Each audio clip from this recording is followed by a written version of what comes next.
राधे राधे। आज की इस वीडियो में हम आपको आमल की एकादशी की व्रत कथा और इसके महत्व के बारे में आपको बताएंगे।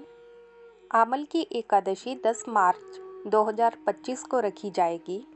इसे रंगभरी एकादशी के नाम से भी जाना जाता है। आमल की एकादशी के व्रत के दिन भगवान विष्णु की पूजा करने से कई तीर्थों के दर्शन करने के बराबर पुण्य की प्राप्ति होती है। इस दिन भगवान विष्णु जी की पूजा करने से मोक्ष की प्राप्ति होती है। इसके अलावा इस दिन आंवला की पूजा करना शुभ माना जाता है। मान्यता है कि आंवला के पेड़ में विष्णु जी का वास होता है, इसलिए इस दिन इनकी पूजा करने से जातकों को हर तरह के दुख दर्द और पापों से मुक्ति मिल जाती है। आमल की एकादशी तिथि 9 मार्च 2025 को सुबह 7:45 पर प्रारंभ होगी और एकादशी तिथि का समापन 10 मार्च 2025 को सुबह 7:44 पर समाप्त होगी। उदया तिथि में आमल की एकादशी व्रत 10 मार्च 2025 को रखा जाएगा। एकादशी व्रत के अगले दिन सूर्योदय के बाद पारण किया जाता है। एकादशी व्रत का पारण द्वादशी तिथि समाप्त होने से पहले किया जाना शुभ होता है। आमल की एकादशी व्रत पारण का शुभ मुहूर्त 11 मार्च 2025 को सुबह 6:35 से सुबह 8:13 तक रहेगा। पारण तिथि के दिन द्वादशी समाप्त होने का समय सुबह 8:13 पर है। अब मैं आपको आमल की एकादशी के व्रत की कथा सुनाऊंगी, जो इस प्रकार है। मानदाता बोले कि हे विशिष्ट जी, यदि आप मुझ पर कृपा करें तो किसी ऐसे व्रत की कथा कहिए जिससे मेरा कल्याण हो। महर्षि विशिष्ट जी बोले कि हे राजन, सब व्रतों से उत्तम और अंत में मोक्ष देने वाले आमल की एकादशी के व्रत का मैं वर्णन करता हूँ। यह एकादशी फाल्गुन माह के शुक्ल पक्ष में होती है। इस व्रत के करने से समस्त पाप नष्ट हो जाते हैं। इस व्रत का फल 1000 गोदान के फल के बराबर होता है। अब मैं आपसे एक पौराणिक कथा कहता हूँ, आप ध्यानपूर्वक सुनिए। एक वैदिश नाम का नगर था, जिसमें ब्राह्मण, क्षत्रिय, वैश्य और शूद्र चारों वर्ण आनंद सहित रहते थे। उस नगर में सदैव वेद ध्वनि गूंजा करती थी तथा पापी, दुराचारी तथा नास्तिक उस नगर में कोई नहीं था। उस नगर में चैत्रथ नाम का चंद्रवंशी राजा राज्य करता था। वह अत्यंत विद्वान तथा धर्मी था। उस नगर में कोई भी व्यक्ति दरिद्र व कंजूस नहीं था। सभी नगरवासी विष्णु भक्त थे और आबाल वृद्ध, स्त्री पुरुष एकादशी का व्रत किया करते थे। एक समय फाल्गुन मास के शुक्ल पक्ष की आमल की एकादशी आई।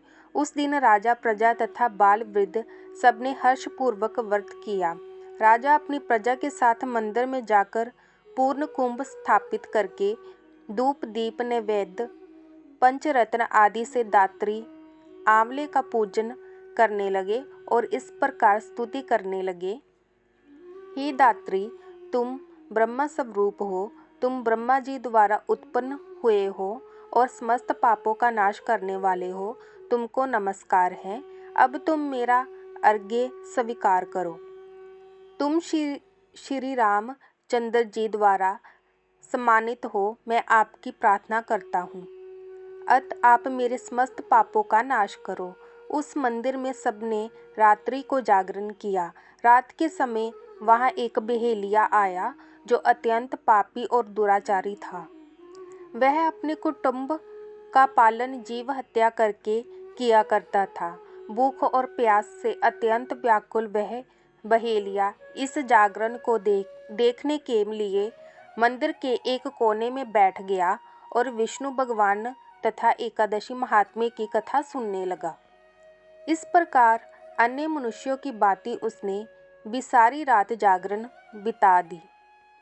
प्रातःकाल होते ही सब लोग अपने घर चले गए तो बहेलिया भी अपने घर चला गया। घर जाकर उसने भोजन किया।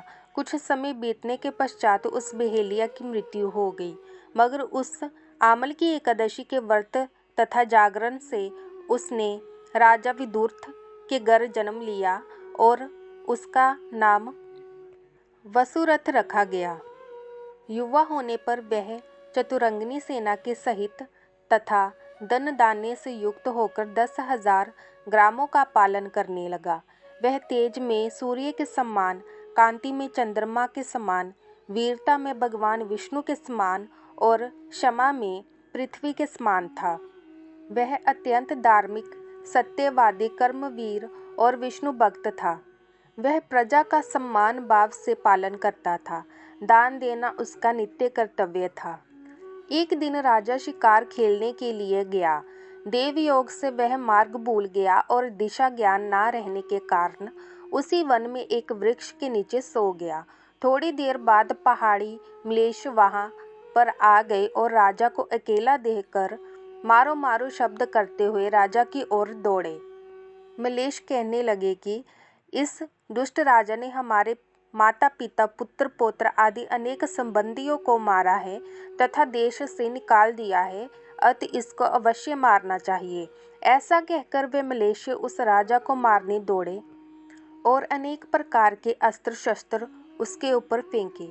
वे सब अस्त्र शस्त्र राजा के शरीर पर गिरते ही नष्ट हो जाते और उनका वार पुष्प के समान प्रतीत होता। अब उन म्लेच्छों के अस्त्र शस्त्र उल्टा नहीं उन्हीं पर प्रहार करने लगे, जिससे वे मूर्छित होकर गिरने लगे। उसी समय राजा के शरीर से एक दिव्य स्त्री उत्पन्न हुई।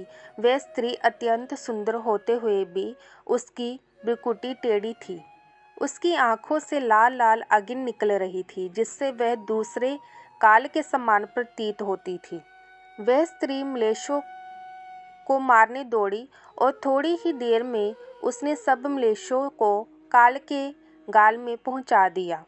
जब राजा सोकर उठा तो उसने म्लेच्छों को मरा हुआ देखकर कहा कि इन शत्रुओं को किसने मारा है? इस वन में मेरा कौन हितैषी था? वह ऐसा विचार कर ही रहा था कि आकाशवाणी हुई, हे राजा, इस संसार में विष्णु भगवान के अतिरिक्त कौन तेरी सहायता कर सकता है? इस आकाशवाणी को सुनकर राजा अपने राज्य में आ गया और सुखपूर्वक राज्य करने लगा। महर्षि वशिष्ठ जी बोले कि हे राजन, यह आमल की एकादशी के व्रत का प्रभाव था। जो मनुष्य इस आमल की एकादशी का व्रत करते हैं वे प्रत्येक कार्य में सफल होते हैं और अंत में विष्णु लोक को जाते हैं।